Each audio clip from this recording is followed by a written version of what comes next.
What's up? Semen retention. Energy creates attraction and attention at a spiritual level. I believe when you start to retain, it's not a superficial thing. It's not, I don't want you guys to think, and I don't want myself to think that, okay, it's just about girls and a girl respecting you. And it's about, you know what I'm saying? Just always female related. Sometimes most of being on sim retention is going to be about you, you know, not how you react to people or not how your relationship is with girls or whatever, but it's mainly going to be about like just your life and stuff and the significance and the individuality in our life. It's not just about like everybody else or it's not just about girls. That's kind of what I'm just trying to say right there. Because a lot of times you hear sim retention, you thinking of, you know what I'm saying, sex or something. uh but it takes you back to a spiritual level. You know what I'm saying? Internally, I think even if you are a person that I know I've said this before, like it's hard to recognize it if you've never struggled with lust or anything, or your sexual energy.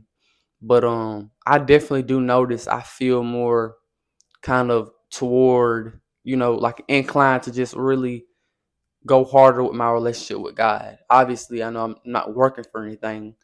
It's not works based salvation, but it just make me want to get closer, and learn more, and seek God more, you know. But also like with that, it's like it's like it's making me all into one. Where sometimes your body can have a mind of its own when it comes to lust, how you think about stuff, and then it's the spiritual side of things that you don't really know about, but I think whenever you get on semen attention, you know it starts with your spirit first, and then your mind, and then your body, you know so it starts spiritual, then it starts what's in your head, then it comes out into the physical world, and I think whenever you get on semen attention, everything start to line up like this, where all of it is one. Because when you're not taking care of yourself and you're not on semen retention, and you're always, masturbation or being promiscuous, watching websites, everything seems like it's in shambles, and your spiritual life is like right here. Then how you think mentally is right over there, and then your body is way over here, you know, and that's representations of everything kind of having a mind of its own, right? But when you get on semen retention and you start to focus on your life, you become the person that's aligning everything. Like you align everything. And then whatever you do, it's gonna correlate with, you know what I'm saying, how you take care of yourself in real life, how you take care of yourself mentally, and how you take care of yourself spiritually. So everything start to line up,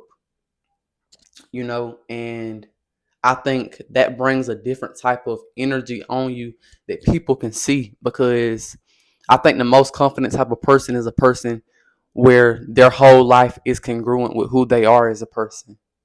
I think a big thing why a lot of us be miserable, because we have a life where we don't like it. We're not doing nothing we want, and none of it really correlates to who we is as a person, And this is why I feel like a lot of us are miserable, and you know what I'm saying. We just keep getting up and doing stuff that we don't want to do, because we think society got to tell us, or parents, or just pressures from people in general, or we just we're tricked mentally to thinking we got to be a certain way, when you really, this is your life at the end of the day, man.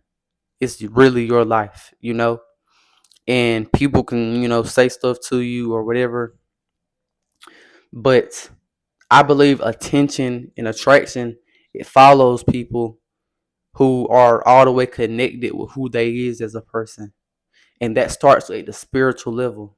That don't start with working out. That don't start with positive thinking. That starts with a relationship with God, and that's where you can start to do stuff out of who you are as a person, and not be afraid or scared or ashamed, or somebody telling you you're doing something wrong, And I just think that's very important, man, because um just when I was younger, man, I wished I would have went out and did stuff that I genuinely wanted to do, instead of being caught up in trying to look cool, trying to impress people, trying to be a part of the clique, trying to be a part of a group of people, and not to say that these people didn't like me or something, but I just wish I would have went out and did stuff more for me, just on a day to day basis when I was in high school, college, just and even now, because when you start doing that, those the people. When you get around people, people know you genuine. People know that you're not gonna, you're not fake. You're not trying to impress people. I think a lot of the times you can see a lot of guys too who, um, it's a lot of guys out there who have girlfriends or whatever, and they're not genuine people. You get what I'm saying? I feel like a lot of times girls might be scared of a guy that's like he really know himself. You know what I'm saying? Because when a guy fully know himself and he's not gonna stop being himself. You know what I'm saying? I feel like that can come off as arrogant or come off as, you know what I'm saying, like I'm into myself, like I'm full of myself, But I think when you fully just come back to who you is as a person, you know, I feel like attention comes on you because a lot of people, most people aren't being who they really want to be or who they really are. Most people we just doing it all for society terms. We just doing it all just to seem normal. We doing it all just to seem, you know what I'm saying, regular, a normal person.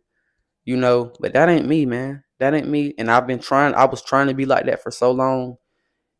And then I'm starting to understand like once I be in the grave, I'm the only one that's gonna be in there. Once I'm gone, I'm gone.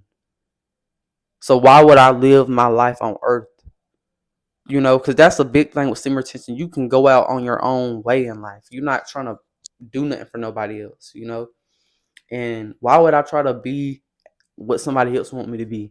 You know, I'd rather get people picking on me or people looking down or people, you know what I'm saying, thinking I'm stupid or crazy or lame or weird. But if I'm being myself, you get what I'm saying? That's what's gonna make you feel happy. And no, people hating on you, they don't always feel good or whatever. But it's always about how much attention you're gonna give it. If you're gonna give that a lot of attention or a little bit of attention because, you give it a lot of attention, you know, you're giving them what they want. When you just look over it and be like, people are just being people, people hate, people love. And so that's what I'm starting to just understand right now. And people really notice whenever you just all the way 100% being yourself, man. And I'm not trying to sound cliche with that, but it's true. It's true. I know you're gonna hear, oh, be yourself, be yourself, be yourself. I don't mean be yourself as in don't try to improve yourself. Try to improve yourself. But I mean be yourself as in who you are at the core of who you are. Those positive traits of who you are. The negative traits you can improve, but the positive traits of who you are as a person, you know what I'm saying? Never change that. Things you like to do, never change stuff like that. And you know, like, yeah, man. That's all I got to say. Peace out.